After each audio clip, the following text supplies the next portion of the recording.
Welcome to the LinkedIn studio at Cannes. My name is Dave Roeder. I'm the Senior Director of Agencies and Video at LinkedIn. The gap between average and exceptional B2B marketing is growing. And today I'm thrilled to be joined by two agency leaders to help us understand why. And so to kick us right off, let's get right into it. Hi, welcome. Sonia, Hi, Dave. Yeah. We're going to start with you. Tell us who you are, tell us what you do, and give us one thing that exceptional B2B marketers are doing today. Absolutely. Yeah, so happy to be here, Dave. Happy to be here with you both. My name is Sony Lombardi, and I am the head of dentsu B2B for the Americas. I also have responsibility for account-based experiences, our ABX 360 offering globally. And I think if I were to sort of sum up one of the things that great B2B marketers today are doing is, with all of this talk of AI and all the incredible advanced technologies that we have today, it's remembering the human element. Remembering that you're targeting a buying group, multiple people, and that each one of those members of the buying group is a unique individual, and what we refer to as sort of a total person. They not only have their professional side, but also their personal side. Love it, love it. Remy, welcome. Thank you. Hi. Thanks for having me. Yeah, who you are, what you do, and one thing that B2B marketers are. Remy Stiles. I am the global CEO of Kepler. Our tagline is the future in focus. So we like to bring innovation and new thinking to our clients, looking around the corner for what's next and bringing focus in a very disruptive ecosystem. So we have a robust B2B practice at Kepler. I think what we see with our sort of most innovative B2B brands is that excitement around testing, taking risks, trying something new, which isn't for all B2B marketers, but I think there's so many interesting opportunities if you're willing to be an early adopter, particularly of some of the newer technology that I'm sure we will get to today, and learn what's working for your brand. Awesome, awesome. All right, Sonia. Yeah. Talk about the biggest shift that you're seeing in how B2B marketers are actually making purchase decisions today. What's that number one shift? Yeah. I think the biggest shift that I'm seeing is this radical convergence. It's all coming out of this radical convergence of data, advanced technology, and AI. It's truly a breakthrough moment for B2B and the way that buyers are buying. And it's what I call the big bang for B2B marketing. And really, essentially what's happening is the traditional silos have collapsed, right? So brand, demand, sales, data, technology, it has all collapsed. And it's radically changed the way that buyers are buying. I think that, one of the things, what that really means is that that we need to radically rethink the way that we are targeting and also the way that we're measuring, so that we're measuring not necessarily for reach or for clicks, but that we're measuring for influence, right, across the entire now collapsed collapsed silos, collapsed funnel. And I think that in this time, it's an opportunity for us, when the buyer's behavior is changing so much, to take advantage of all of these advanced technologies and the changes that are going on. Because in B2B, we've sort of had this aspirational, because of the complexity, we've had these aspirations to be able to do these great things, to be able to deliver the levels of personalization and the numbers of touch points across this complex journey that we've been unable to do because of the nature of the complexity of B2B. And now's our real opportunity to be able to do that. Yep. I love, you mentioned targeting, and the targeting playbook has changed. So Remy, I'm going to go to you. How are the most successful brands rethinking who they go after? And we're all about creators this week at Cannes. Yeah. Like, what are the roles that creators are playing in helping them reach people? Yeah, Sonia, I think you teed this up perfectly. I think the targeting is changing. I mean, what we're seeing across our B2B book is, broad audiences are sort of not where B2B brands are thinking about anymore. It's really that personalization that you mentioned and really speaking to each individual buyer, each individual segment, right? Across a lot of our B2B brands, there's portfolios of different products, right, with under one business.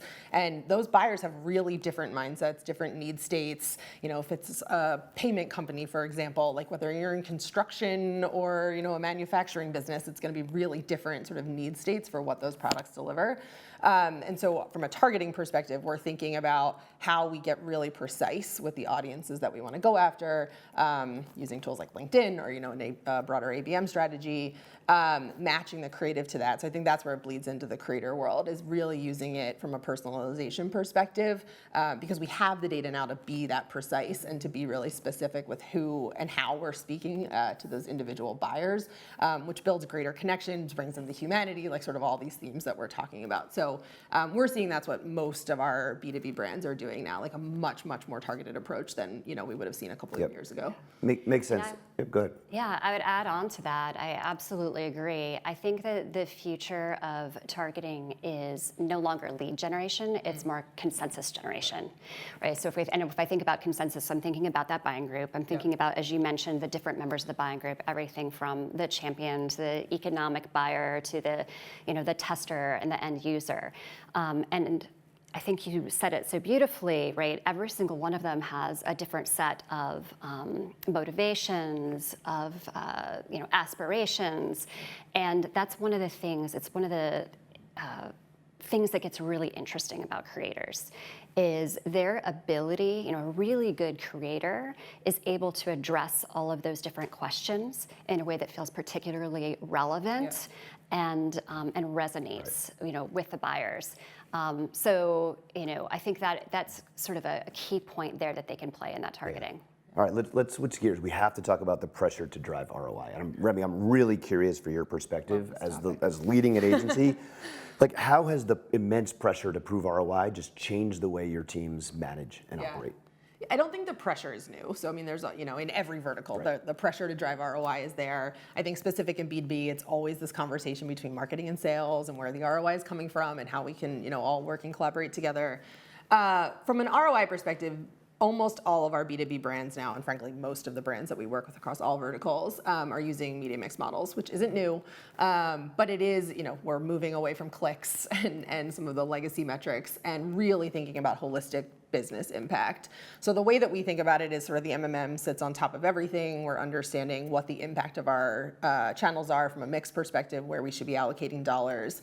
But then doing really deep incrementality testing in individual tactics or channels. So an MMM is great, but it's a look back, right? And so we have to also have those real-time signals for what's working in moment. So we're setting up, really extensive testing at the, again, tactic or channel level in individual, every individual place that we're running, and then making sure that's laddering up to, a broader approach. But, it's every CMO, it's what they want to understand, how they want to communicate back to their finance team, make sure the CFO is along on this journey and understanding how it works. So it's a hot topic. Yeah, it is. Let's go a level deeper, Sonia. I'd love to understand a brand that you're working with that you feel like has really cracked the code on measuring creative impact. Like, what changed when they did? Yeah, I think one of the most innovative things that we're doing right now with creative measurement is it's not something attribution. It's not about dashboards, but it's about predictive measurement. And one of the AI brands that we work with came to us and they said, we want to, make sure our creative is optimized. We want to increase creative performance. We want to increase creator effectiveness as well. And so what we did was we leveraged AI-generated personas, which were based on members of the buying group, to be able to pre-test creative and content before it ever went out to market. And so those members of the buying group were able to, we were able to put the creative, the messaging, out in front of them, and then see how the members of the buying group might actually respond, right? What might resonate with them, where there might be friction points, before we ever put a dollar out in the market, before it ever touched the market. And so I think that what we were able to do is turn something from creative testing into creative training. And I think the bigger learning there is that and you just said it, looking back, right? You talked about MMM and modeling, is that rather than just looking backwards at performance in hindsight, it's more about getting out in front of that and determining and modeling how that performance will be and optimizing it before it ever goes to market. Yep. Yeah. And then getting the feedback loop afterwards. Exactly. To continue Always. Correct. Yes. Correct. All right, let's go to CTV. And Remy, we'll start with you, but I'd love both your perspectives. Decision makers don't stop being decision makers when they're at home on the couch watching TV. So how do you think about using CTV to reach this decision makers in those sort of off-hour moments when they're not maybe on LinkedIn for a second? I always laugh about this because as a B2B decision maker, I get so many CTV ads, and I'm like, this targeting is spot on, it's effective, I'm paying attention to this ad, so we know it works. We're doing a lot of CTV. I mean, now we have LinkedIn data that we can use for CTV as well. But exactly right. I mean, I think, we all as B2B decision makers, we don't shut down when we're home and watching TV. You still are who you are. You're a full person. And I think especially in sport, we've been seeing a lot of success across our brands. I mean, there's just a lot of affinity between the B2B buyer and sports content. Like that is what, many of us are doing in our free time from a culture perspective. So we have a lot of brands running in sport, but, broader CTV strategy again across, all the ABM tactics, et cetera. But we're seeing it to be a very effective channel, and because we have the measurement structure with MMM, we can really sort of validate the results and the responsiveness of the channels when it's in the mix, particularly around sort of like tentpole moments or whatnot. Love it. Sonia. Absolutely. Yeah, so you mentioned off hours, and I think if we think about our buyer as a total person, then there really aren't any off hours, right? So that CMO, when she, goes home and turns on Netflix, she still has the same identity. Her identity hasn't changed, but the context has changed. And that's where the opportunity is. Yeah. The opportunity is in that context shift. So what we do is we track the identity across all of the signals, out there in the market, and then we can use something like CTV to be able to take advantage of that context shift, so that when the, when she's, in her PJs and her, comfy couch, and she sees your brand story. Then what we can do is we can make the most of that time when she's more open, more emotionally available, and less resistant as well. And then I think what the interesting piece that comes out of that as well is it's very hard to measure, what happens when she sees that brand story, and she's in this state of watching it and going, oh yeah, that's absolutely resonating with me. They're hitting it right on, and she walks into the QBR the next morning with a completely changed POV. That's very hard to measure, especially with our legacy, with our legacy models of measurement.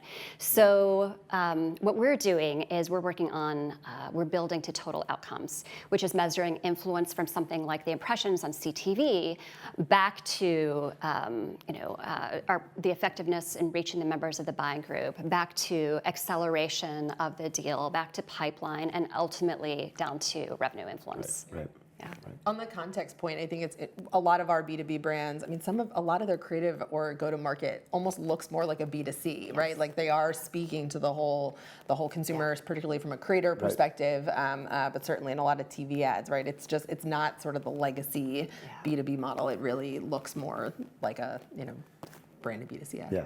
And like you mentioned, if you use LinkedIn CTV, you can then sequentially target somebody back on LinkedIn to drive lower funnel performance. Sorry, I had to get that in. Yeah, which I'm seeing a lot of as well. Yeah, right. So, all right, we couldn't get off this beautiful set without talking about AI. Yeah. So, Remy, we'll start with you. Talk about, we can go in a lot of directions, but how is AI changing the way buyers are discovering, evaluating brands, and how, from your perspective, should marketers be thinking about where we are today? Yeah. I mean, Sonia, you sort of alluded to this in your opening. We're observing, I mean, B2B, even more than other categories, is everything is starting in AI. I mean, that's where, now we used to talk about win the list, right? How do you get on the list to even be in the consideration set? That list is being created in AI. And so it's just so easy now to go and type in whatever you want, whatever solution you're looking for, and then find sort of the 10 best recommended ones. And then it's the normal sales process, right? You're gonna, of course, do the whole full lead flow. But we're really seeing that behavior starting in AI. So I think from that perspective and looking at that consumer behavior, A couple of things. One, we have a tool at Kepler that we call Kepler, so we can help brands understand their relevance and recognition within AI, and so we can help them understand what their blind spots are, how they're showing up versus their competitors, where they're strong, where their opportunities are, so we can help them sort of build that AEO, GEO strategy.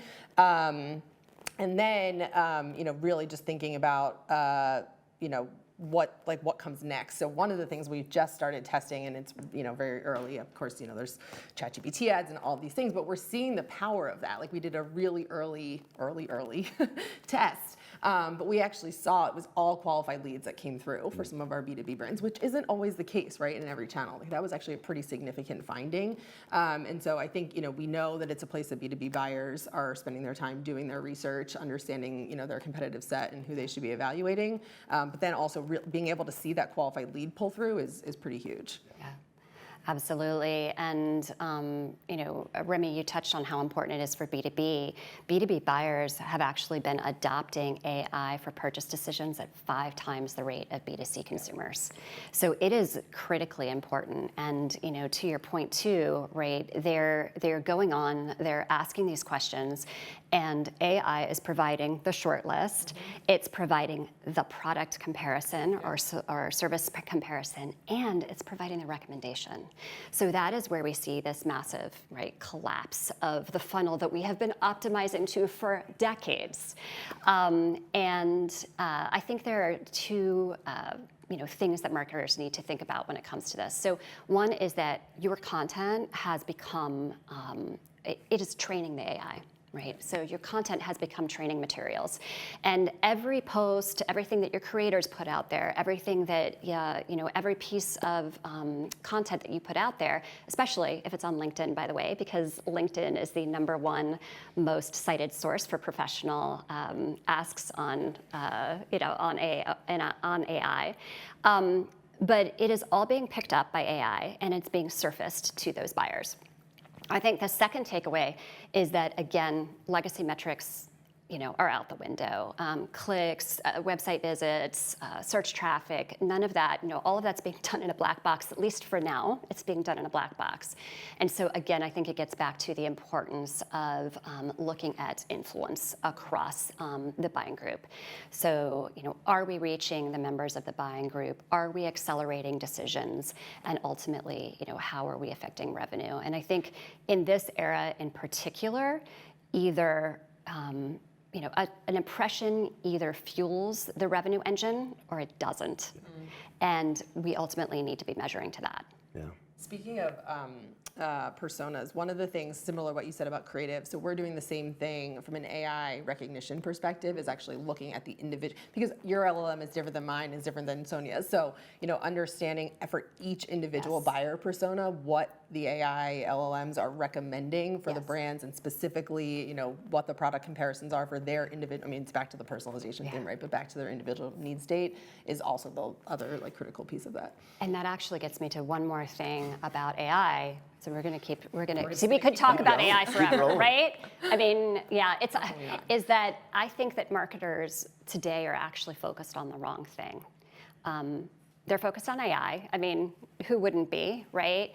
But they're thinking of AI as the differentiator. And AI is not the differentiator, it's table stakes.